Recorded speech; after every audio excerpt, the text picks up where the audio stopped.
মৃত্যু আজকে না হলে কালকে, কালকে না হলে কোনো না কোনো দিন তো হবেই। হযরত মুহাম্মদ সাল্লাল্লাহু আলাইহি ওয়াসাল্লাম কবরের আযাব সম্পর্কে অনেক হাদিসে আমাদের সতর্ক করেছেন। সংক্ষেপে প্রধান বিষয়গুলো তুলে ধরছি। কবরের আযাবের বাস্তবতা। রাসূল সাল্লাল্লাহু আলাইহি ওয়াসাল্লাম বলেছেন, কবর আখিরাতের প্রথম ধাপ। যদি কেউ কবরের পরীক্ষায় সফল হয়, তবে তার জন্য পরবর্তী ধাপ সহজ হবে। আর যদি ব্যর্থ হয়, তবে পরবর্তী ধাপ আরও কঠিন হবে। তিরমিজি শরীফ, মুসনাদে আহমদ। কবরের আযাব।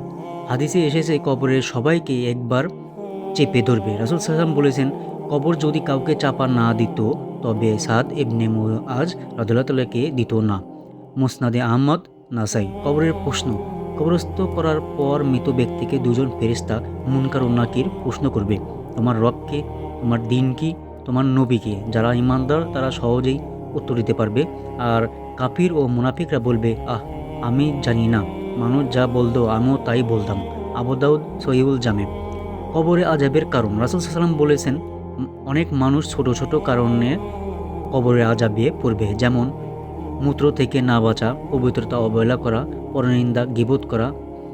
আরও হাদিসে এসেছে মিথ্যা বলা, কোরআন শেখা সত্ত্বেও না আমল করা, জিনা, সুদখোরি ইত্যাদি পাপ। কবরের আযাব থেকে আশ্রয় প্রার্থনা। রাসূল সাল্লাল্লাহু আলাইহি ওয়াসাল্লাম বলেছেন, প্রতিদিন নামাজের শেষে আল্লাহর কাছে কবরের আযাব থেকে আশ্রয় চাইতেন।